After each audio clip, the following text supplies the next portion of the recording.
Hey, Laura J. here today to read Florence Scovel Shinn's The Game of Life and How to Do It. It's from a larger body of work of hers, but this one absolutely stands alone. So I want to learn how to actually move through all that is waiting here for us to discover. So let's do it. This was written in 1925. The Game of Life and How to Play It.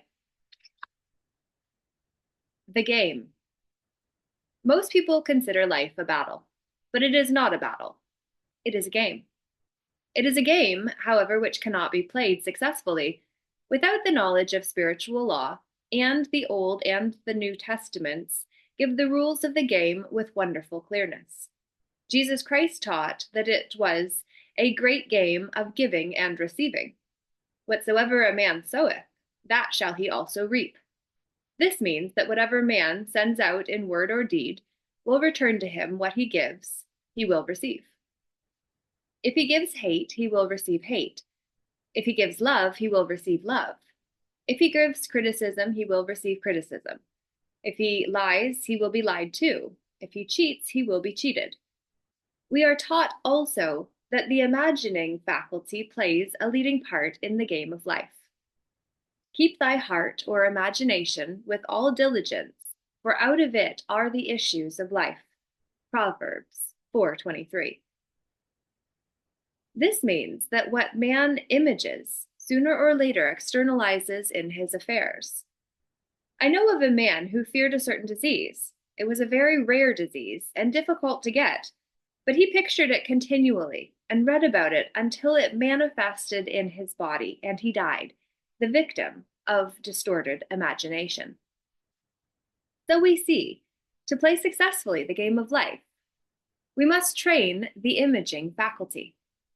A person with an imaging faculty trained to image only good brings into his life every righteous desire of his heart, health, wealth, love, friends, perfect self-expression, his highest ideals. The imagination has been called the scissors of the mind, and it is ever cutting, day by day, the pictures man sees there, and sooner or later he meets his own creations in his outer world. To train the imagination successfully, man must understand the workings of his mind. The Greeks said, know thyself. There are three departments of the mind: the subconscious, conscious, and superconscious. The subconscious is simply power, without direction.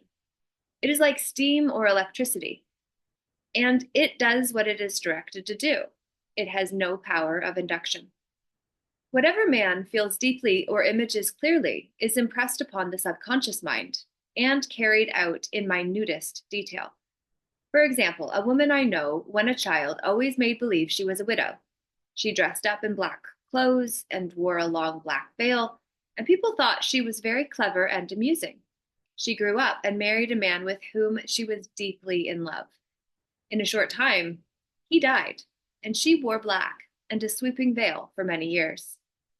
The picture of herself as a widow was impressed upon the subconscious mind, and in due time worked itself out, regardless of the havoc created.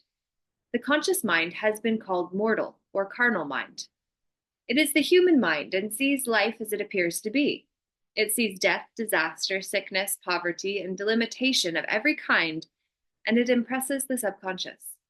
The superconscious mind is the God mind within each man and is the realm of perfect ideas. In it is the perfect pattern, spoken of by Plato, the divine design. For there is a divine design for each person. There is a place that you are to fill and no one else can fill, something you are to do which no one else can do. There is a perfect picture of this in the superconscious mind. It usually flashes across the conscious as an unobtainable goal, something too good to be true. In reality, it is man's true destiny, or destination, flashed to him from the infinite intelligence, which is within himself. Many people, however, are in ignorance of their true destinies, and are striving for things and situations which do not belong to them, and would only bring failure and dissatisfaction if attained. For example, A woman came to me and asked me to speak the word that she would marry a certain man with whom she was very much in love.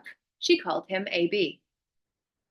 I replied that this would be a violation of spiritual law, but that I would speak the word for the right man, the divine selection, the man who belonged to her by divine right. I added, if AB is the right man, you can't lose him, and if he isn't, you will receive his equivalent. She saw AB frequently, but no headway was made in their friendship. One evening she called and said, "Do you know, for the last week, AB hasn't seemed so wonderful to me." I replied, "Maybe he is not the divine selection. Another man may be the right one." Soon after that, she met another man who fell in love with her at once, and who said she was his ideal. In fact, he said all the things she had always wished AB would say to her. She remarked, it was quite uncanny. She soon returned his love and lost all interest in AB.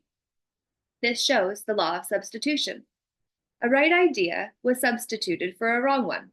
Therefore, there was no loss or sacrifice involved. Jesus Christ said, "Seek ye first the kingdom of God and his righteousness, and all these things shall be added unto you." And he said the kingdom was within man. The kingdom is the realm of right ideas, or the divine pattern. Jesus Christ taught that man's words played a leading part in the game of life. By your words ye are justified, and by your words ye are condemned. Many people have brought disaster into their lives through idle words. For example, a woman once asked me why her life was now one of poverty and of limitation. Formerly, she had a home, she was surrounded by beautiful things, and had plenty of money. We found that she had often tired of the management of her home and had repeatedly said, "I am sick and tired of things. I wish I lived in a trunk." And she added, "Today I am living in that trunk." She had spoken herself into a trunk. The subconscious mind has no sense of humor, and people often joke themselves into unhappy experiences. For example, a woman who had a great deal of money joked continually about getting ready for the poorhouse. In a few years, she was almost destitute, having impressed the subconscious mind with a picture of lack and limitation. Fortunately, the law works both ways, and a situation of lack may be changed to one of plenty. For example, a woman came to me one hot summer's day for a treatment for prosperity. She was worn out, dejected, and discouraged. She said she possessed just $8 in the world. I said, "Good. We'll bless the $8 and multiply them as Jesus Christ multiplied the loaves and the fishes." For he taught that every man had the power to bless and to multiply, to heal and to prosper. She said, "What shall I do next?" I replied, "Follow intuition. Have you a hunch to do anything or to go anywhere?" Intuition means intuition, or to be taught from within. It is man's unerring guide, and I will deal more fully with its laws in a following chapter. The woman replied, "I don't know. I seem to have a hunch to go home. I've just enough money for car fare." Her home was in a distant city and was one of lack and limitation, and the reasoning mind or intellect would have said, "Stay in New York and get work and make some money." I replied, "Then go home. Never violate a hunch." I spoke the following words for her. Infinite Spirit opened the way for great abundance for she is an irresistible magnet for all that belongs to her by divine right. I told her to repeat it continually also. She left for home immediately. In calling on a woman one day, she linked up with an old friend of her family. Through this friend, she received thousands of dollars in a most miraculous way. She has said to me often, "Tell people about the woman who came to you with $8 and a hunch." There is always plenty on man's pathway, but it can only be brought into manifestation through desire, faith, or the spoken word.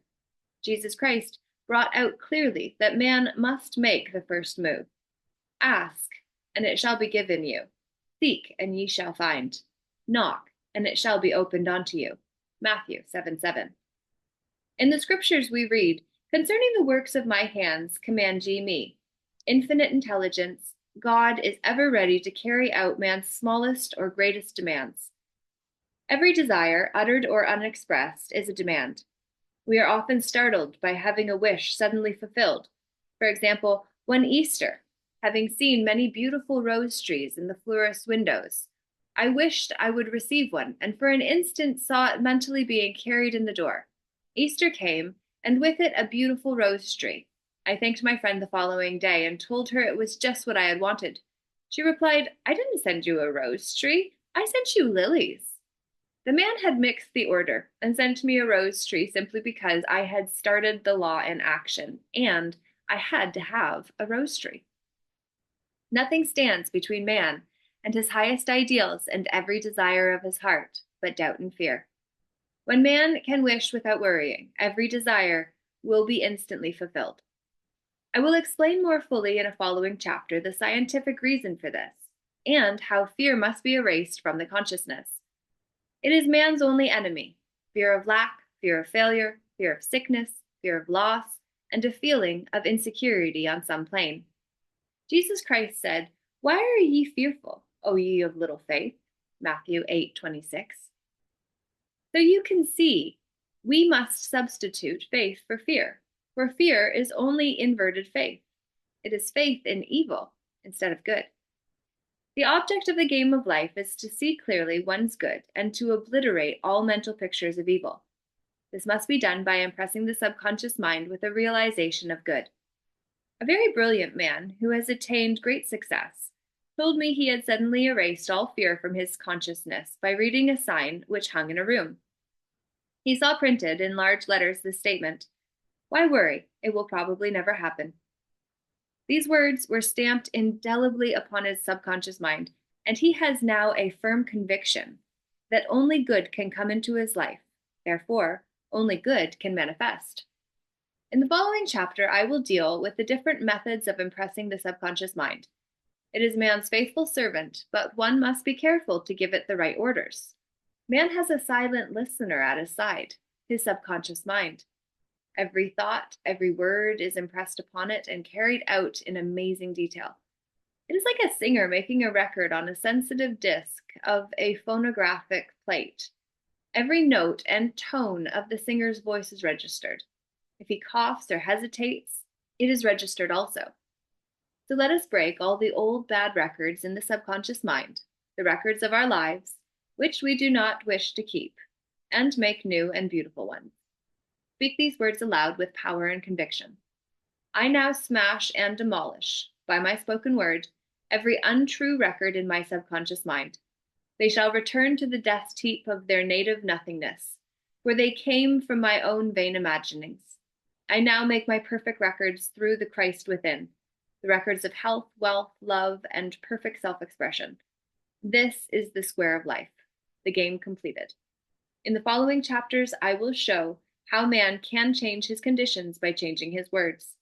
Any man who does not know the power of the word is behind the times. Death and life are in the power of the tongue. Proverbs 18:21. The law of prosperity. Yea, the Almighty shall by thy defense, and thou shalt have plenty of silver. One of the greatest messages given to the race through the scriptures is that God is man's supply, and that man can release through his spoken word all that belongs to him by divine right. He must, however, have perfect faith in his spoken word. Isaiah said, "My word shall not return unto me void, but shall accomplish that whereunto it is sent." We know now that words and thoughts are a tremendous vibratory force, ever molding man's body and affairs. A woman came to me in great distress and said she was to be sued on the 15th of the month for $3,000. She knew no way of getting the money and was in despair. I told her God was her supply and that there is a supply for every demand. So I spoke the word. I gave thanks that the woman would receive $3,000 at the right time in the right way. I told her she must have perfect faith and act her perfect faith. The 15th came, but no money had materialized. She called me on the phone and asked what she was to do. I replied, "It is Saturday, so they won't sue you today. Your part is to act rich, thereby showing perfect faith that you will receive it by Monday." She asked me to lunch with her to keep up her courage. When I joined her at a restaurant, I said, "There is no time to economize. Order an expensive luncheon. Act as if you already received the $3,000. All things whatsoever ye ask in prayer, believing, ye shall receive. You must act as if you had already received. The next morning she called me on the phone and asked me to stay with her during the day. I said no. You are divinely protected and God is never too late. In the evening she phoned again, greatly excited, and said, "My dear, a miracle has happened. I was sitting in my room this morning when the doorbell rang. I said to the maid, 'Don't let anyone in.' The maid, however, looked out the window and said, 'It's your cousin with the long white beard.' So I said, 'Call him back. I would like to see him.' He was just turning the corner when he heard the maid's voice, and he came back. He talked for about an hour. And just as he was leaving, he said, 'Oh, by the way, how are finances?' I told him I needed the money, and he said, 'Why, my dear, I will give you $3,000 the first of the month.' I didn't like to tell him I was going to be sued. 'What shall I do? I won't receive it till the first of the month, and I must have it tomorrow.' I said, 'I'll keep on treating.' I said, 'Spirit is never too late. I give thanks she has received the money on the invisible plane and that it manifests on time.' The next morning, her cousin called her up and said, 'Come to my office this morning, and I will give you the money.' That afternoon, she had $3,000 to her credit in the bank and wrote checks as rapidly as her excitement would permit. If one asks for success and prepares for failure, he will get the situation he has prepared for. For example, a man came to me asking to speak the word that a certain debt would be wiped out. I found he spent his time planning what he would say to the man when he did not pay his bill, thereby neutralizing my words. He should have seen himself paying the debt. We have a wonderful illustration of this in the Bible, relating to the 3 kings who were in the desert without water for their men or horses. They consulted the prophet Elisha, who told them this astonishing message. "Thus saith the Lord, Ye shall not see wind, neither shall ye see rain, yet make this valley full of ditches." Man must prepare for the thing he has asked for, when there isn't the slightest sign of it in sight. For example, a woman found it necessary to look for an apartment during the year when there was a great shortage of apartments in New York. It was considered almost an impossibility, and her friends were sorry for her and said, "Isn't it too bad you'll have to store your furniture and live in a hotel?" She replied, "You needn't feel sorry for me. I'm a Superman and I'll get an apartment." She spoke the words. Infinite Spirit opened the way for the right apartment. She knew there was a supply for every demand and that she was unconditioned, working on the spiritual plane, and that one with God is a majority. She had contemplated buying new blankets when the tempter, the adverse thought or reasoning mind, suggested, "Don't buy the blankets. Perhaps after all you won't get an apartment and you will have no use for them." She promptly replied to herself, "I'll dig my ditches by buying the blankets." So she prepared for the apartment, acted as though she already had it. She found one in a miraculous way, and it was given to her although there were over 200 other applicants. The blankets showed active faith. It is needless to say that the ditches dug by the 3 kings in the desert were filled to overflowing. Read 2 Kings. Getting into the spiritual swing of things is no easy matter for the average person. The adverse thoughts of doubt and fear surge from the subconscious. They are the army of the aliens, which must be put to flight. This explains why it is so often darkest before the dawn. A big demonstration is usually preceded by tormenting thoughts. Having made a statement of high spiritual truth, one challenges the old beliefs in the subconscious, and error is exposed to be put out. This is the time when one must make his affirmations of truth repeatedly, and rejoice and give thanks that he has already received. "Before ye call, I shall answer." This means that every good and perfect gift is already man's, awaiting his recognition. Man can only receive what he sees himself receiving. The children of Israel were told that they could have all the land they could see. This is true of every man. He has only the land within his own mental vision. Every great work, every great accomplishment has been brought into manifestation through holding to the vision, and often just before the big achievement comes apparent failure or discouragement. The children of Israel, when they reached the promised land, were afraid to go in, for they said it was filled with giants who made them feel like grasshoppers. And there we saw the giants, and we were in our own sight as grasshoppers. This is almost every man's experience. However, the one who knows spiritual law is undisturbed by appearance and rejoices while he is yet in captivity.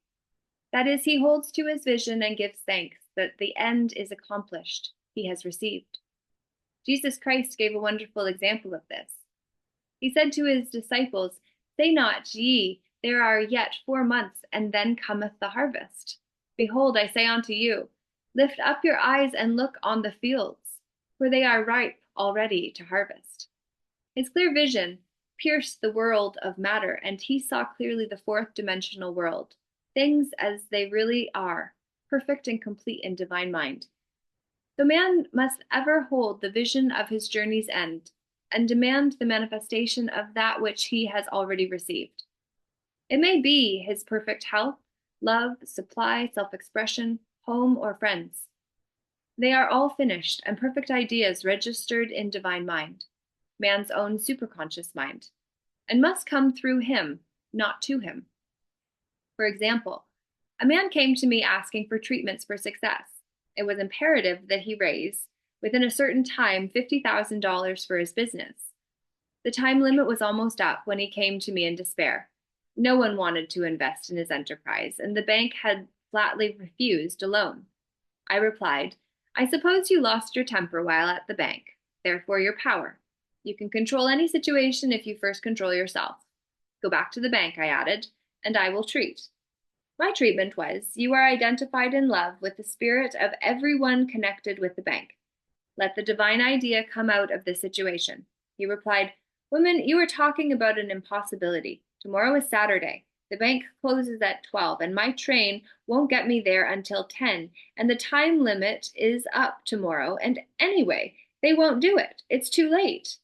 I replied, "God doesn't need any time and is never too late. With him, all things are possible." I added, "I don't know anything about business, but I know all about God." He replied, "It all sounds fine when I sit here listening to you, but when I go out, it's terrible." He lived in a distant city, and I did not hear from him for a week. Then came a letter. It read, "You were right. I raised the money, and will never again doubt the truth of all that you told me." I saw him a few weeks later, and I said, "What happened? You evidently had plenty of time after all." He replied, "My train was late, and I got there just 15 minutes to 12. I walked into the bank quietly and said, 'I have come for the loan,' and they gave it to me without a question. It was the last 15 minutes of the time allotted to him, and Infinite Spirit was not too late." In this instance, the man could never have demonstrated alone. He needed someone to help him hold to the vision. This is what one man can do for another. Jesus Christ knew the truth of this when he said, "If 2 of you shall agree on earth as touching anything that they shall ask, it shall be done for them of my Father which is in heaven." One gets too close to his own affairs and becomes doubtful or fearful.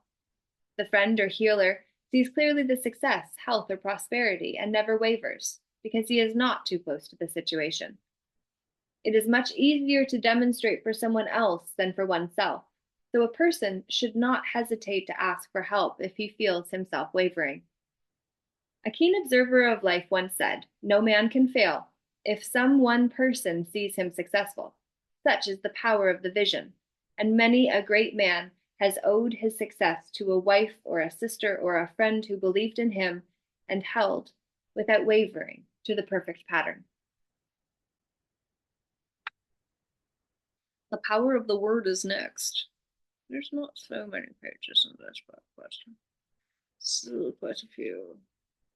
Not to get through today.